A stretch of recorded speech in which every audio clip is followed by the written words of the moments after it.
বাচ্চাটা এখানে জন্মগ্রহণ করেছে, একে ও পার করাবে না? না, সেটাই তো বলছে। একে কার কাছে রেখে যাও? বাংলাদেশের যে বিডিআর আছে তারা তো বলছে যে আমরা নেবো না। এইখানে বসতে হবে, এইখান থেকে ডেকে নেবে, আচ্ছা হাতের ছাপ নেবে, চোখের ফিঙ্গার নেবে, আচ্ছা নিয়ে তারপরে আধার কার্ড, আই কার্ড, বাংলাদেশে আছে কেবল বাংলাদেশে তো আধার কার্ড নেই, বাংলাদেশে কি আধার কার্ড হয়? জন্ম নিবন্ধন জন্ম নিবন্ধনী কার্ড। হ্যাঁ, জন্ম নিবন্ধন এটাই। আচ্ছা আচ্ছা, যখন বিএসএফ আসবে বলবে যে আমার কাগজপত্র নিই, বল বল সে দেশেও যায় এদেশেও তাই, এদেশে রাখো তো আমার মুখে খাওয়া দাওয়া আর কি করবো নাকি দাদা, কি বলেন? সম্মানিত দর্শক, আজকে 1 জুন 2026, আজকে সকাল সকাল বেরিয়ে পড়েছি হাকিমপুর বর্ডারের উদ্দেশ্যে। আমরা সবাই জানি যে 2026-এ যখন এসআইআর হয়েছিল তখন হাকিমপুর বর্ডারে হাজার হাজার বাংলাদেশি এবং রোহিঙ্গারা তারা ভিড় জমিয়েছিল বাংলাদেশে পালানোর জন্য। আবার 2026-এ শুভেন্দু অধিকারী ক্ষমতায় আসার পরে, বিজেপি ক্ষমতায় আসার পরে আবার তারা নাকি বাংলাদেশে পালানোর জন্য হাকিমপুরে গিয়ে ভিড় জমাচ্ছে। তো সেটা কি সত্য নাকি ভুয়ো খবর, সেটা আজকে জানার জন্য এবং এক্সপ্লোর করার জন্য আমি হাকিমপুর বর্ডারে চলে যাচ্ছি। আজকে ভিডিওটা সত্যি খুবই ইন্টারেস্টিং হতে চলেছে, আপনারা অবশ্যই আমাদের সঙ্গে থাকুন এবং ভিডিওটা পুরোপুরি দেখুন। গাছের ফাঁক দিয়ে সকালের সূর্যটা ওকে দিচ্ছে। আমি বেরিয়ে পড়েছি হাকিমপুর। কাছে রয়েছে আমার সেই 100 সিসির বাইকটা। হাকিমপুর এখান থেকে অনেকটা দূর, এখান থেকে প্রায় 80 কিলোমিটার রাস্তা রয়েছে, তো যেতে প্রায় 2-3 ঘন্টা সময় লাগবে। তো বেরিয়ে পড়েছি, সত্যি সকালটা খুবই মনোরম। চলো আগে গিয়ে আবার আপনাদের সঙ্গে কানেক্ট করছি। এখন রয়েছি হাড়োয়ার কাছে। এই যে জলকরের উপরে সবুজ যে আভাটা পড়েছে সত্যি খুবই ভালো লাগছে। চলে এসেছি হাড়োয়া। এখান থেকে আমরা এই যে রাস্তাটা যাচ্ছে বিদ্যাধরী নদীর উপর দিয়ে, এখান দিয়ে ডাইরেক্ট বসিরহাটের দিকে নেব।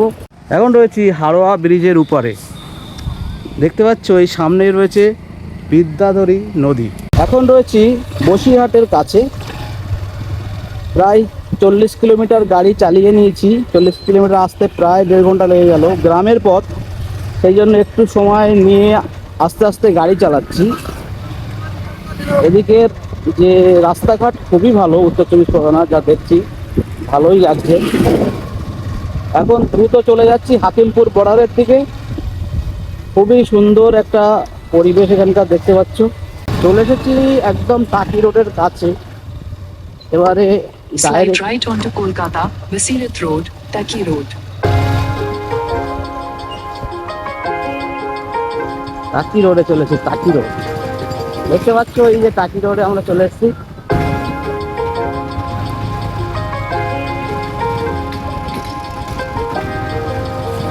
ভাদুড়িয়া রোডটা খুবই খারাপ, প্রায় 6-7 কিলোমিটার ঢুকে এসেছি। এত রাস্তা খারাপ আছে, যেতে প্রচণ্ড কষ্ট হচ্ছে। দেখতে পাচ্ছ রাস্তা কত খারাপ আছে। তবে জ্যানিতে তো সব চলতেই থাকবে, কারণ জ্যানিতে যদি কষ্ট না হয় বা এই রাইডে যদি কষ্ট না হয় তাহলে মজাটা কিসের বলুন। এই মোড়টা খুবই ভাইটাল, এটা হচ্ছে বাদুড়িয়া মোড়। এখান থেকে যদি আপনি রাইট চলে যান এইদিকে তাহলে আপনি বসিরহাট চলে যাবেন, আর এইদিকে চলে যাবেন বাদুড়িয়া। আর হাকিমপুর গেলে এই সোজা চলে যেতে হবে, এই সোজা গেলে এখান থেকে 20 কিলোমিটার রাস্তা। স্বরূপনগর ঢুকে গেছি। পিছনের 7-8 কিলোমিটার রাস্তা খুবই খারাপ ছিল। এখন একটা নদীর উপরে আছি, এই ব্রিজটা পার হয়ে আবার আমাদেরকে চলে যেতে হবে হাকিমপুরের দিকে। In 150 meters, turn right.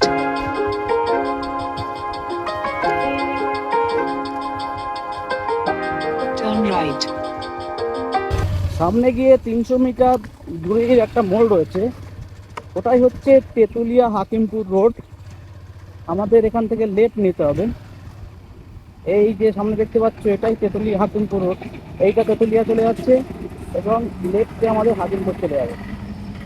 চলে যাচ্ছি, উঠে পড়েছি হাকিমপুর রোডে। এই যে মোড়টা দেখতে পাচ্ছ ডাইরেক্ট কিন্তু হাকিমপুর মেন রোড থেকে ছেড়ে আমরা এই যে ডাইনে নিয়ে নিচ্ছি। এখান থেকে আমরা 8 কিলোমিটার গেলে হাকিমপুর মেন রোডে চলে যাব। এই দেখতে পাচ্ছ আমরা হাকিমপুর মেন রোড ধরে নিয়েছি। দেখতে পাচ্ছ এটাই হচ্ছে কলকাতা হাকিমপুর বাস। এটা চলে যাচ্ছে হাকিমপুরে। এখন আমি হাকিমপুর বর্ডার থেকে মাত্র 5 থেকে 700 মিটার দূরে রয়েছি। তবে একটু দূরে থেকেই আমরা ক্যামেরা বন্ধ করে দেবো, যেহেতু ওখানে সিকিউরিটি পারপাস বা যেহেতু বিএসএফ সবসময় টহলদারি করে, সেই জন্য ওখানে একটু পারমিশন নিয়েই ভিডিও করতে হবে। কারণ আমাদের ন্যাশনালিটির যে সিকিউরিটি পারপাস, সেই বিষয়টা সবসময় কিন্তু মাথায় রাখতে হবে, নইলে কিন্তু আমাদেরই ক্ষতি, আমাদের দেশেরই ক্ষতি। কারণ ইউটিউবে বা ফেসবুকে যদি আপনি ভিডিও ছাড়েন, সেটা তো শুধু আর আমাদের দেশের লোক দেখে না, সেটা বাইরের লোকও দেখে। সেই জন্য যতটা সম্ভব সিকিউরিটি বজায় রেখে ওখানকার যে সিচুয়েশান আছে সেটা কিন্তু দেখাবো। তো অবশ্যই আপনারা আমাদের সঙ্গে থাকুন এবং দেখতে থাকুন paradise tours and travels TV. আমরা অনেক কষ্ট করে কিন্তু এই সমস্ত ভিডিওগুলো বানাই, অনেক রিস্ক নিয়ে। কারণ যে কোনো সময় আমরা মানুষের মার খেতে পারি, বা পুলিশের কাছে বিএসএফের কাছে অ্যারেস্ট হতে পারি, গুলি খেতে পারি, সব কিছুই আমাদের হতে পারে। সেই জন্য ভাই একটু লাইক শেয়ার কমেন্ট করবেন। আমি এখন রয়েছি একদম বাংলাদেশের পাশেই, ইন্ডিয়া এবং বাংলাদেশের যে হাকিমপুর বর্ডারটা রয়েছে সেই বর্ডারের একদম কাছে রয়েছি। বর্ডার থেকে মাত্র 3 থেকে 400 মিটার দূরে দেখতে পাচ্ছ, এই সামনেই কিন্তু বিএসএফের চেকপোস্ট রয়েছে। ও সাইডে যে কেউ ঢুকতে পারে, কিন্তু আপনার কাছে একটা পারপাস দরকার। পারপাসটা কি? যে আপনার ওই চেকপোস্টের ওপারে যদি যেতে চান, তাহলে হয় কোনো কাজে যেতে হবে, অথবা কোনো সম্বন্ধ বাড়ি যেতে হবে, এই যাবতীয় যদি কিছু লাগে অবশ্যই যেতে পারবেন, নইলে কিন্তু যেতে পারবেন না। দেখতে পাচ্ছেন এই কিন্তু আপনার হাকিমপুরের বাস আসছে, এটা কিন্তু হাকিমপুরের বাস। তো আমরা এগিয়ে যাচ্ছি হাকিমপুরের দিকে। এখানে এখন প্রচুর বাংলাদেশি, তারা নাকি পার হওয়ার জন্য এখানেই অবস্থান করছেন, কিন্তু তাদেরকে পার করছে না। কারণ কেউ এখানে এসে বিয়ে করেছে, তার 3-4টে ছেলেপিলে হয়েছে, বউ আছে, তাদেরকে যখন পার করার কথা বলা হচ্ছে, বিডিআর বলছে যে আমি বাংলাদেশি যে আছে তাকে নিতে পারি, কিন্তু এখানে যারা জন্মেছে তাদেরকে কিন্তু আমরা নেব না। এই যাবতীয় সমস্যা কিন্তু এখানকার এলাকার লোকের সঙ্গে আমরা কথা বলেছি, তারা কিন্তু বলেছে। তবে তারা ক্যামেরার সামনে কেউ আসতে চাচ্ছে না, কারণ ক্যামেরার সামনে এলে তো অনেক প্রবলেম হয়। ঠিক আছে, তো দেখতে পাচ্ছ আমি কিন্তু চলে এসেছি একদম হাকিমপুর বর্ডার। এই সামনেই দেখতে পাচ্ছ সব বাসগুলো রয়েছে। আমি এই পর্যন্তই ক্যামেরা করব, এর বেশি করব না। ঠিক আছে, এর বেশি করলে কিন্তু সমস্যা হয়, এখন আপনারা বিশ্বাস নাও করতে পারেন। দেখুন, এটা কিন্তু হাকিমপুরেই আমি চলে এসেছি, হাকিমপুরেরই কিন্তু এটা বাস। কারণ আপনারা বলবেন যে আমি হাকিমপুরে যাইনি, কিন্তু আমি হাকিমপুরে গেছি। হাকিমপুরের বাস এটা, দেখুন এখানে দেখে রাখুন হাকিমপুর লেখা আছে, তো এটাই হচ্ছে ব্যাপার। আমি এখন উপস্থিত রয়েছি হাকিমপুর বর্ডার বা বাংলাদেশ ইন্ডিয়া যে জিরো ল্যান্ড, সেই ল্যান্ডের উপরে। তো এখানে আমি এই যে হাকিমপুর বসিরহাট যে বাস রয়েছে বা বাস স্ট্যান্ড রয়েছে, সেই বাস স্ট্যান্ডের উপরেই দাঁড়িয়ে রয়েছি। এখানে প্রচণ্ড রোদ্দুর রয়েছে আজকে, যেহেতু রোদ্দুরটা অনেক বেশি, আকাশে তেমন মেঘ নেই, এরকম একটা পরিস্থিতি। তো মোটামুটি এখানে এসে এখানকার পরিবেশ শান্ত আছে।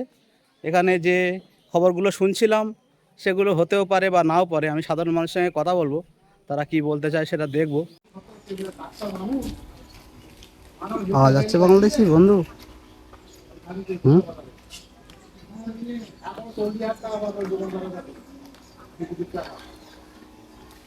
এই তো আছে, সেখানে আছে, সব আছে না?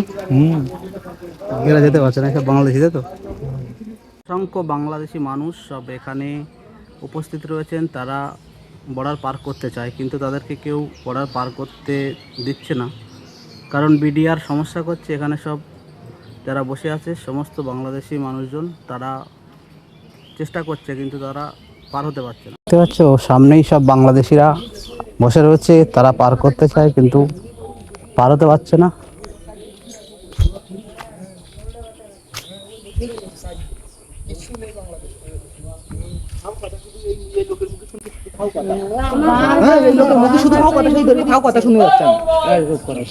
হচ্ছে না মানে তুমি ওদের সাথে যাই আইলে যাই দাও, ও দাও বসে আছেন, তাই দিয়ে আছে খাও কথা জিজ্ঞেস করবে। আমি 10টা বিএসএফের সাথে দেখা করে আসি। কাগজপাতি আছে বলতে পারবে? এই দেশের লোকের অব্দি কাগজপাতি নেই, যে আমার পাশে যে থাকতো এটা মঙ্গল না। বলি বললি হবে তা এখন বিএসএফ কি বলছে আপনাদের? কি বলছে? কি বলছে? পার করে দেবে বলছে? দেখা যাক কি করে। লোক পার করবে তো, কম বেশি তো পার করেই দেবে, রাখবে নাকি এত লোক? না না, বিএসএফ তো পার করছে, বিডিআর তো নিচ্ছে না, এটা তো সমস্যা। তো তোমাদের দেশের লোকই সমস্যা করছে। পরে যখন খোঁজ লাগাবে না, হ্যাঁ, কোন দেশে কার বাড়িতে কোন জায়গা তার জায়গা আছে না আছে, কি আছে না আছে, খোঁজ লাগাবে না, না লাগাই কি পাঠাই ই করে নেবে। সেটাই, খোঁজ লাগাইয়া যে সত্যি হয় তারই নেবে নাকি? আপনি কি হসপিটালে গেছিলেন নাকি? আমি হসপিটালের থেকে আপনার কি পাসপোর্ট এসেছিলেন নাকি এতে দালালের ধরে? হ্যাঁ, কবে, আজকে এসছেন? আমি এই কাজ তাই খাওয়া দাওয়া হলো? না না হয়নি? এটা হোটেলও বন্ধ, সব বন্ধ। হ্যাঁ কিছু দেখছি না তো। হ্যাঁ, ফাঁকা জায়গা। তুমি কোন বর্ডারের কথা বললেন আমি শুনি দিয়েছি। আমিও দেখি বাংলাদেশ পার হবো, তা আমার কেটা পার করে সে ব্যাপার। আমি বাংলাদেশ পার হবো, তা কেটা আমার পার করে সেটা ব্যাপার। তুমি কোন বর্ডারে? এই বলছে ভাঙরে বাড়ি, আমার বাঙালি ঘর। তো তোমরা সব ইন্ডিয়াদের ছেলে, আমরা একটু বাংলাদেশ থেকে আসি, সমস্যা কোথায়? তুমি কি বাংলাদেশ যালি গেলি যাও, পাসপোর্ট করে যাও। পাসপোর্ট করে দাও নাকি? পাসপোর্ট করে তো সমস্যা, পাসপোর্ট করে গেলে মজা আছে। হ্যাঁ মজা আছে। চলে যাও, কক্সবাজার চলে যাও। হ্যাঁ, ডাক্তার নিয়ে যাবে, দিচ্ছে আজকাল ইন্ডিয়ান নাকি বাংলাদেশি? বাংলাদেশি যার দেয় ওই ওই এ পারত দেবে না। থাকো, যখন এখানে থাকো। এখানে থাকলে ভুমরা বর্ডার, বিএসএফ এসে ডেকে নিয়ে যাবে এখানে থাকলে। ভুমরা বর্ডার মানে ওই পরে জন্ম নিবন্ধন কার্ড, আধার কার্ড, এই ভোটার কার্ড, এই ভোটার কার্ড নেই, জন্ম নিবন্ধন কার্ড আছে। হবে হবে, হ্যাঁ আচ্ছা, আর মানে সার্টিফিকেট আছে তাহলে হবে। তাহলে কই এ জায়গায় বসবো? এইখানেই বসতে হবে। আমি সকাল থেকে বসে আছি, ওই একজন সকাল থেকে ওই বসে বলেছে বলেছে এখানে বসতে, তাহলে ব্যাগ ব্যাগ এখানে নিয়ে আসো, ওই সাইডে বসে, ওই সাইডে বসে, এখানটায় রাখো, এখানটায়। ছায়া জায়গায় বসে। ওরা বলছে আমাদের ওই সামনে যেতে, সামনে যেই বসি না। কারা সামনে জায়গা বসছে, ওখান থেকে পাঠাবো, গ্রুপ যাবে, তারপর না না, এখানে বসতে বলেছে, সকাল থেকে আমরা এখানে বসে আছি। আরে এখানেই বসো না, কি আছে ওখানে দাঁড়া। আমরা 12টার সময় থেকে এখানে বসে আছি। না, যেটা বলেছে সেটা বলছি। এ বলেছে কি? টোটোওয়ালা তো বললে হবে না, ওই যারা এখানকে দায়িত্ব আছে তারা আচ্ছা, বলে তো। এখানে যে লোকগুলো এসেছিল তাদের সব পার করতে। সব ওইখানে আছে। পার এখন কারো করিনি, পার বিডিআর এর সাথে কথা চলছে, বিডিআর এর সাথে কথা হয়ে গেলে পাঠাবে, ঠিক আছে, সমস্যা নেই। মানে ফোনে কি আমার ওখানে ভোটার কার্ড রেখে দিতে হবে? ভোটার কার্ড, জন্ম নিবন্ধন হলে বিডিআর সহজে নিচ্ছে, ঠিক আছে। এবারে যারা এই এই দেশে জন্ম হয়েছে সেই সব বাচ্চা বা অন্য সব বাচ্চাদের নিচ্ছে না, এটা সমস্যা, বুঝলেন। এখানে সব 8 দিন 9 দিন করে সব লোক আছে, আমরা তো এখানে সব থাকি। মানে যাদের গুলো কাগজপত্র ঠিক আছে তারা চলে যাচ্ছে। হ্যাঁ, তাদের আস্তে আস্তে রাখছি।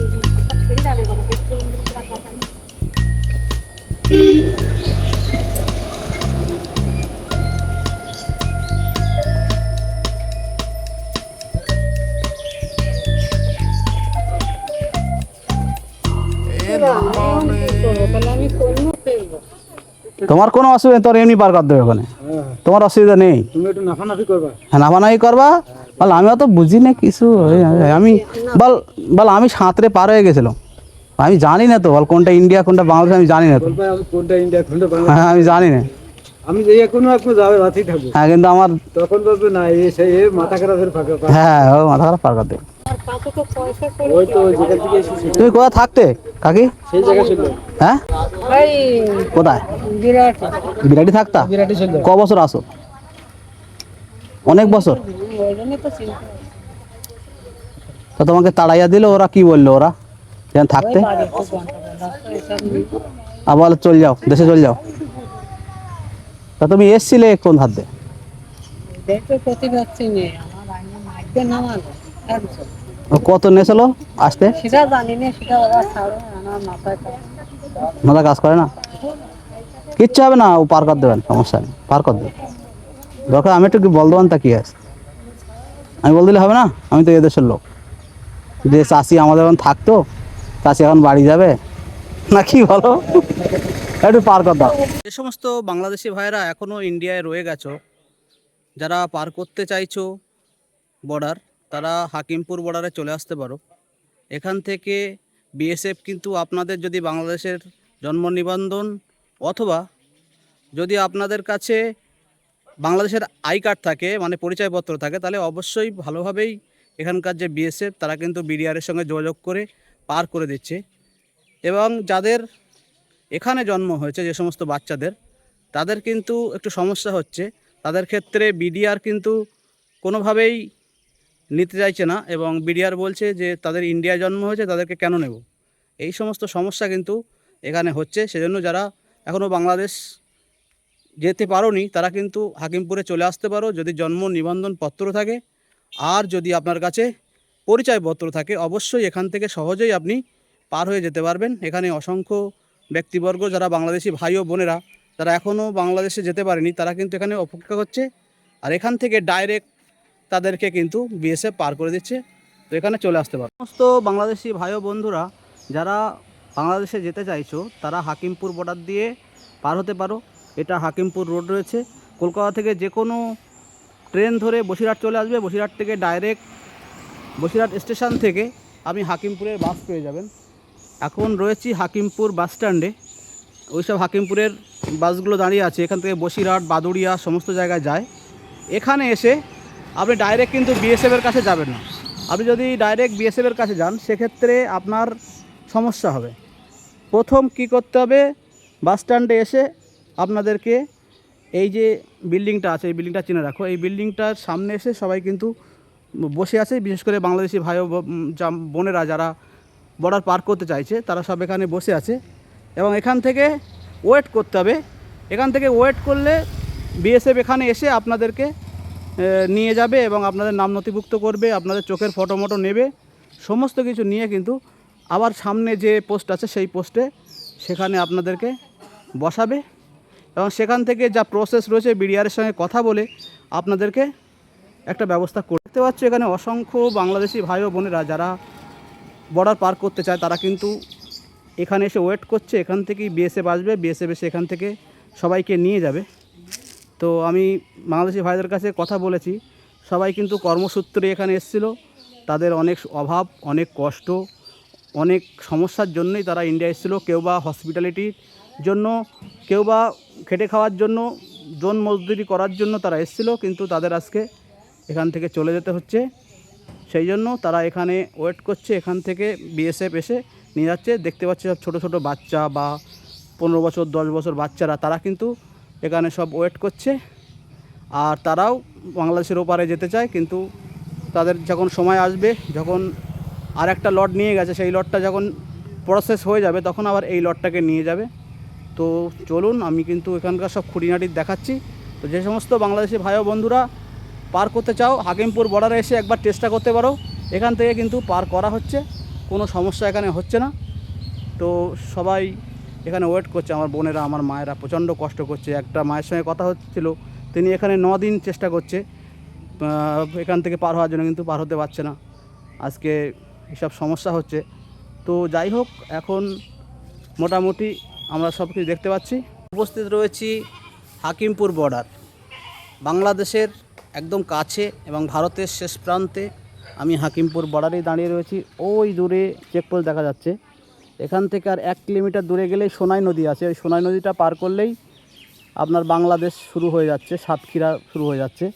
তো এখানে যে সমস্ত বাংলাদেশি ভাই ও বন্ধুরা আমাদের ইন্ডিয়াতে থাকতো তারা কিন্তু সবাই দেশে ফিরছে, যেহেতু আমাদের মাননীয় মুখ্যমন্ত্রী শ্রী শুভেন্দু অধিকারী যে তিনি বলেছেন যে বাংলাদেশি যারা রয়েছে, যারা বিনা পাসপোর্টে বা যারা মোটামুটি অনুপ্রবেশকারী, তাদেরকে যে কোনোভাবে এই দেশ ছাড়তে হবে এবং তারা যদি থাকে তাহলে তাদেরকে ডিটেনশন ক্যাম্পে দেওয়া হবে। এখানে যারাই আসছে তারা পাসপোর্ট ছাড়াই এসছে এবং তারা তারের নিচে দিয়ে অথবা কোনো দালালের হাত ধরে এসছে, কিন্তু তাদের আজকে তাদের দেশে ফেরার জন্য প্রচণ্ড সমস্যা হয়ে যাচ্ছে। আমরা ছোট ছোট বাচ্চাদেরকে দেখছি, তারাও কিন্তু বাংলাদেশের এই বর্ডার পার হতে চায়, ইন্ডিয়ার হাকিমপুর বর্ডার পার হয়ে তারা বাংলাদেশে ঢুকতে চায়, কিন্তু তারা কোনোভাবেই ঢুকতে পারছে না। তারা এখানে দীর্ঘক্ষণ বা দীর্ঘদিন ওয়েট করছে, কোনোভাবেই যেতে পারছে না। তো এরকম একটা পরিস্থিতি হয়ে আছে এখন। মোটামুটি আমরা এখানে আজকে ভিজিটে এসেছিলাম, এখানকার পরিবেশ খুবই থমথমে, চারিদিকে পুলিশের টহল রয়েছে, চারিদিকে বিএসএফের টহল রয়েছে। যারা এই ভারতবর্ষে জন্মেছে, যারা এখানে জন্মগ্রহণ করেছে, বিশেষ করে ধরুন বাবা বাংলাদেশি মা ইন্ডিয়ান, তাদের বাচ্চা যারা রয়েছে, এখন যেহেতু বাবা বাংলাদেশি সেই জন্য সেই বাচ্চাদেরকেও বাংলাদেশে যেতে হবে, এরকম একটা প্রসেস বা সিস্টেম তৈরি করে, সেটা আমরা সবাই জানি। কিন্তু এখন সেই ছোট ছোট বাচ্চা তাদেরকে নিয়ে যখন বাংলাদেশে তার বাবা মারা যেতে চাইছে, তখন কিন্তু কোনোভাবেই বিডিআর বা বাংলাদেশের যে ফোর্স আছে, সিকিউরিটি ফোর্স বা বর্ডার সিকিউরিটি ফোর্স, তারা কিন্তু কোনোভাবেই নিতে চাইছে না। এইটা হচ্ছে সমস্যা। বলছে তারা ইন্ডিয়া জন্মেছে, আমরা তাকে কেন নেব? এখন ভাবুন তো, এই ছোটো ছোটো বাচ্চা আমি দেখিয়েছি না, 7 বছর 8 বছর 10 বছরের বাচ্চা নিয়ে সেই সমস্ত মায়েরা প্রচণ্ড সমস্যায় পড়ে গেছে, প্রচণ্ড গণ্ডগোলে পড়ে গেছে। তো এখন দেখা যাক এখানের কি পরিস্থিতি হয়। তো এখানে আমরা কিন্তু সকালবেলা এসেছি, সব কিছুই ঘুরে ঘুরে দেখছি এই রকম পরিস্থিতি। সব বাংলাদেশি ভাইরা সব কিন্তু শয়ে সব দাঁড়িয়ে আছে, তারা বর্ডার পার করতে চায় কিন্তু তারা বর্ডার পার করতে পারছে না। এই সমস্ত বাংলাদেশি ভাই ও বোনেদের দেখে চোখে জল আসছে, কারণ তাদের কত কষ্ট, তারা কিভাবে দেশে ফিরবে, তাদের কে নিয়ে যাবে, তাদের কে দেখবে, কে খাওয়া দেবে? দিনের পর দিন না খেয়ে এই সমস্ত জায়গায় তারা দাঁড়িয়ে আছে। আমি স্থানীয়দের সঙ্গে কথা বলছিলাম, তারা আবার বলছে যে এখান থেকে রাতের বেলা নাকি সব অনেক কিছু হচ্ছে। তো সেগুলো সব কিছু বলা যাবে না, যেহেতু দেশের ইস্যু। দেশের প্রশাসন যেটা চাইবে সেটাই করবে এবং তাদের সিস্টেম অনুযায়ী তারা কাজ করবে অবশ্যই। তো সত্যি বাংলাদেশি ভাই বোনদের জন্য প্রচণ্ড কষ্ট হচ্ছে, প্রচণ্ড ব্যথা লাগছে, কিন্তু কিছু করার নেই। আমরা তো কিছু করতে পারি না। প্রশাসন, নিয়ম, দেশের আইন যেটা করবে, যেটা বলবে, সেটাই আমাদেরকে মানতে হবে, সেটাই আমাদেরকে বুঝতে হবে। তো চলো, সমস্ত বাংলাদেশি ভাই ও বোনেরা এইদিকে সব বসে আছে, দেখতে পাচ্ছ অসংখ্য বাংলাদেশি ভাই ও বোনেরা, ছোট ছোট বাচ্চা, 7 বছর 8 বছর 10 বছর 15 বছর বাচ্চারাও সব বসে আছে, তাদের এরকম পরিস্থিতি। তো আজকে ভিডিওটা এখানেই শেষ করছি। যদি ভিডিওটা ভালো লাগে অবশ্যই চ্যানেলটা লাইক শেয়ার কমেন্ট করবেন, আর যারা নতুন দেখছো অবশ্যই এই চ্যানেলটা সাবস্ক্রাইব করবেন, কারণ আমরা দেশের নানা প্রান্তে ঘুরে বেড়াচ্ছি এবং তুলে ধরছি মানুষের কষ্ট, মানুষের ব্যথা, মানুষের দুঃখ এবং মানুষের কালচার, কৃষ্টি, সমস্ত কিছু। তো অবশ্যই আজকে এখানেই ভিডিওটা শেষ করছি। জয় হিন্দ, জয় ভারত।